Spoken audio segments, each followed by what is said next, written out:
Bedsheet तरी ICU, बाकी सगळं सोडा, बाकी जनरलची तर अपेक्षाच धरू नका. आणि असं आहे का की बाबा तुमच्याकडे कपडे नाही आहेत, तुमच्याकडे बेडशीट नाही आहेत, सगळं स्टॉकमध्ये पडलेलं आहे, पण लोकांना तुम्ही देत नाही, घरून आणायला सांगतात आपले कर्मचारी. अरे काय चाललंय?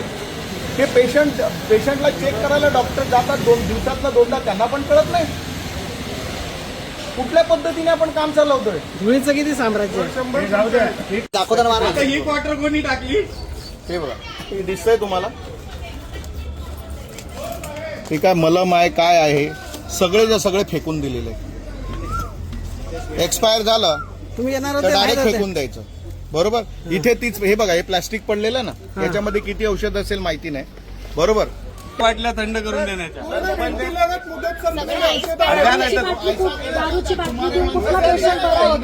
कपड्यामध्ये हे सगळं ऐका, महापालिका हे सगळं कशासाठी करते माहिती? हायजीनसाठी करतो. बाहेरून आलेला कपडा, बाहेरून आलेले बेडशीट, चादर हे इन्फेक्शन घेऊन येऊ शकतात आयसीयू मध्ये. त्या आयसीयूच्या पेशंटलाच तुम्ही घरून कपडे आणायला सांगता. कोण कुठल्या परिस्थितीमध्ये राहतोय कोणाला माहिती आहे का? हायजीन मेंटेन करण्यासाठी महापालिका स्वतः देते, कुठलंही हॉस्पिटल, महापालिका असं नाही, बरोबर. अशा वेळेला त्याला तुम्ही घरून आणायला सांगता आणि विदाऊट बेडशीट आणि चादरीच्या त्या पेशंटला तिकडे झोपवता, तो घरून घेऊन येतो. त्याचं कुठलं हायजीन? इतरांना इन्फेक्शन नाही होत.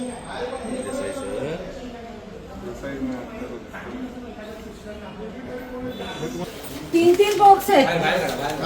तिथे हे काय विशाल, तू जरा बघ.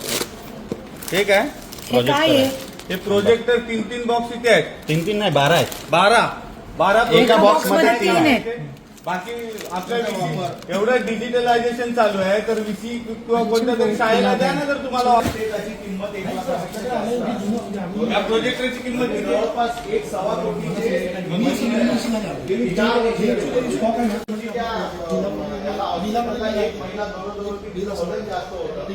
बेड तुटला, बेड तुटला आणि ती पायी खाली पडली.